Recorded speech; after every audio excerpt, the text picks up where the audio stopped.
Bonjour à tous.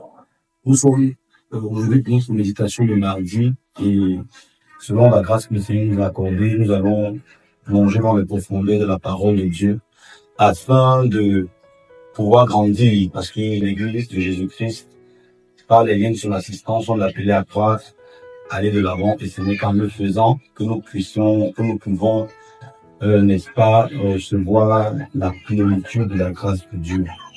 Et dans ce sens, nous avons médité la parole ce soir, le mardi, dans le livre de Jacob, Isaïe chapitre 43, le verset 1.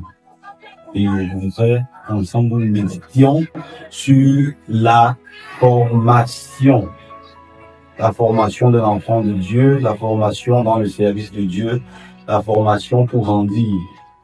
Je voudrais comme ça dire que nous sommes appelés à grandir. Jésus-Christ est venu sur la terre, certes, engendrer les enfants de Dieu, mais ce qu'il attend pour l'enlèvement, ce ne sont pas des enfants. Il attend l'épouse. Quand on parle de l'épouse, on peut voir la maturité. Les enfants ne se marient pas.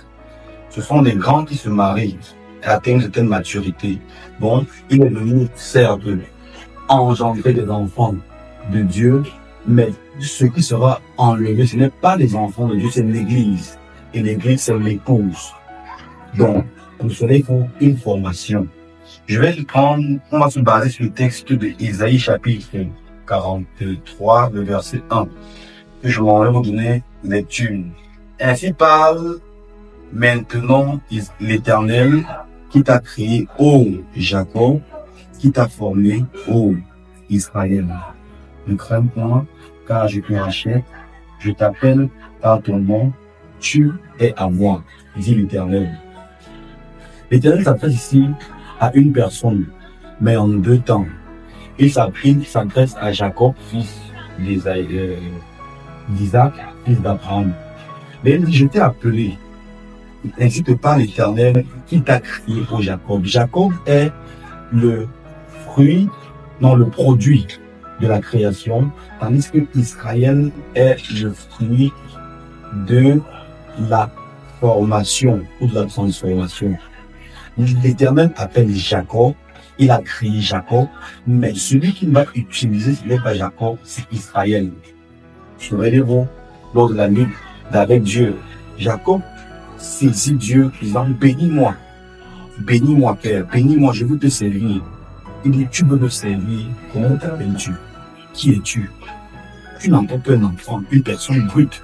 C'est vrai, je t'ai aimé, je t'ai appelé, je t'ai créé, mais ce n'est pas l'homme brut, l'homme charnel qui va me servir. C'est l'homme spirituel, l'homme qui a un certain degré de connaissance.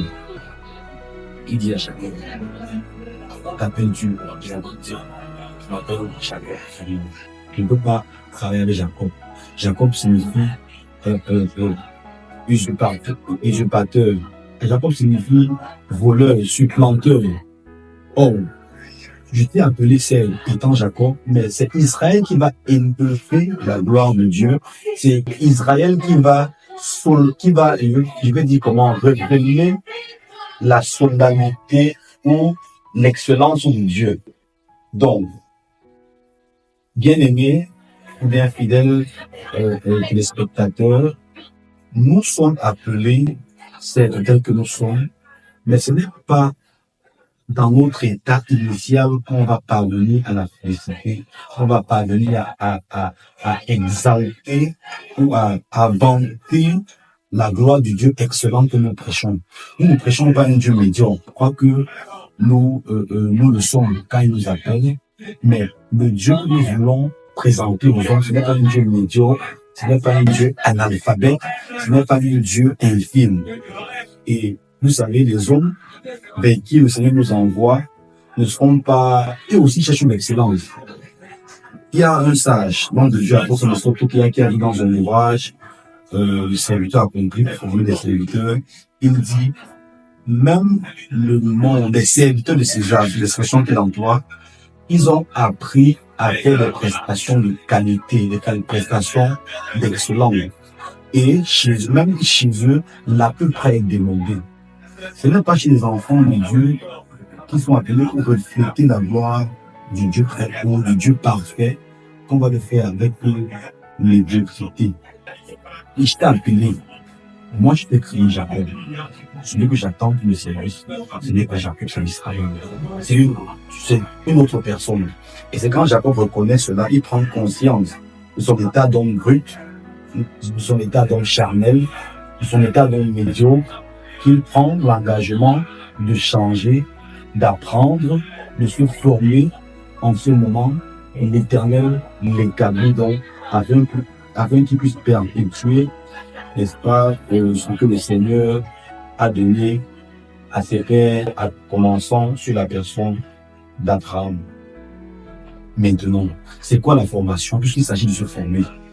La formation est un processus d'apprentissage qui permet d'acquérir des connaissances, des compétences ou un savoir dans un domaine précis. Tu as peut-être été appelé de l'Éternel, appelé à faire quoi? On a pris l'exemple des serviteurs de César. Il y a des vocations dans le monde comme dans le service de Dieu, dans la maison de Dieu. Tu as été appelé peut-être à prendre, je veux dire quoi, le direct, comme mon frère est en train de faire l'enregistrement maintenant, ou l'équipe d'enregistrement est en train de faire maintenant. On doit s'améliorer. C'est pas parce qu'on va commencer avec ce qu'on dit communément chez nous en Afrique, le Tchourongo, qu'on va demeurer Tchourongo éternellement. On a appelé à se former pour pouvoir, je veux dire comment, vanter les mérites de Dieu, voire promouvoir la gloire du royaume à venir. Nous ne prêchons pas des choses périssables. Nous sommes là pour montrer l'excellence. La Bible dit que le Seigneur attire les hommes. Et pour attirer, il faut un appât. On ne doit pas attirer avec du n'importe quoi. Il faut quelque chose qui frappe à l'œil. Oui, les évangéliques ont souvent beaucoup méprisé l'aspect, de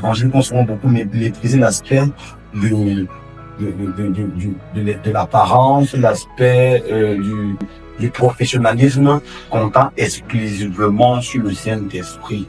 Oh que non, c'est pas seulement le Saint-Esprit. Le Saint-Esprit vit dans un corps. Et même si le corps n'est pas saint, le Saint-Esprit ne peut pas utiliser ce corps de manière exponentielle, de manière efficiente et efficace. Donc, nous devons pouvoir nous travailler pour avoir des connaissances et des compétences, un savoir-faire précis dans un domaine. Et tu es appelé, comme l'apôtre Paul le dit je vais retrouver dans Romains, chapitre 12, si tu es appelé à l'exhortation, mon frère, attache-toi à l'exhortation. Que tu excelles dans l'exhortation. Tu dois pouvoir te former, chercher des recueils, des ouvrages, consulter des hommes qui ont servi Dieu avant toi, savoir comment est-ce que parler le français. Je vais dire quelque chose ici.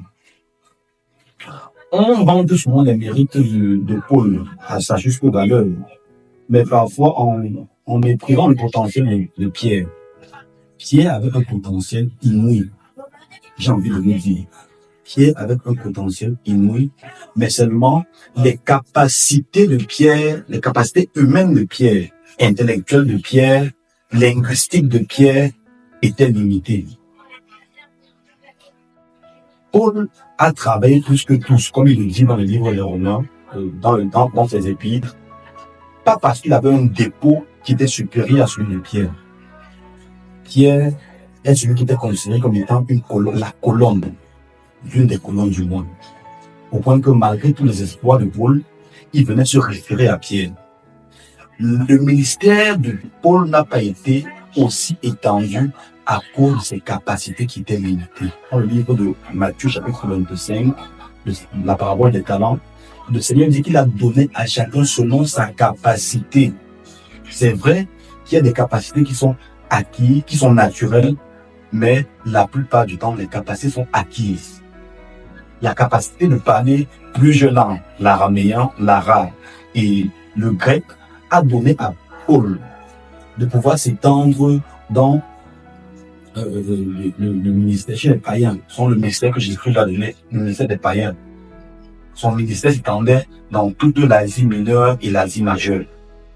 Il pouvait aller à Rome, il pouvait aller, je ne sais pas trop où, en Cilicie, n'importe où, parce qu'il n'avait pas de barrière linguistique. Or, le dépôt, le potentiel que l'Éternel a mis en Pierre, la barrière linguistique va l'empêcher d'aller au-delà de sa zone à Jérusalem. Il va aller, peut-être il va le faire, mais avec beaucoup de peine. Nous sommes dans le contexte du Cameroun, nous sommes dans l'enregistrement depuis le Cameroun. Ici, il y a une langue qu'on appelle le Pidgin English. Si en supposant que Pierre parlait l'araméen uniquement, la Bible dit qu'il était une langue de faible instruction. S'il parle l'araméen c'est l'équivalent du Pidgin au Cameroun. Nous convenons ensemble que Pierre ne pourra pas aller, je veux dire, dans le Grand Nord pour prêcher aisément. Il ne pourra pas aller, je veux dire quoi, en plein Yaoundé Centre pour évangéliser.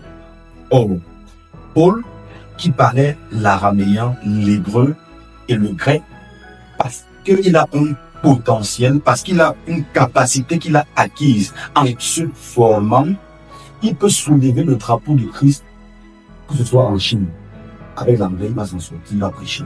Que ce soit en Arabie, que ce soit aux États-Unis, que ce soit au Cameroun, que ce soit dans n'importe quel village, sa capacité à parler plusieurs langues l'amène à porter haut l'étendard de Christ. Donc l'appel dont bien aimé ne suffit pas. Le potentiel que le Seigneur met en toi lors de ton appel n'est pas suffisant. Tu en as le devoir de te former, de travailler pour acquérir des compétences spécifiques, pour pouvoir exceller dans le don que le Seigneur a mis en toi. La Bible dit de Timothée qu'il a reçu le don par l'imposition des mains des anciens. Il a reçu un don. C'est même pour développer ce don. Je vais dire quelque chose.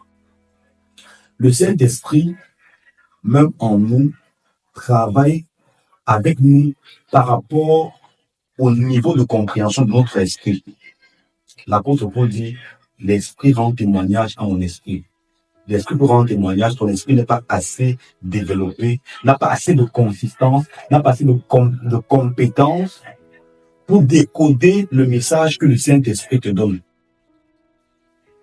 Et ça devient un problème.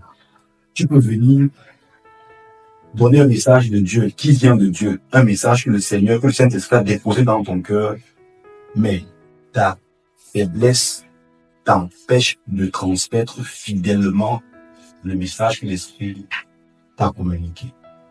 Donc, qu'est-ce qu'il faut faire?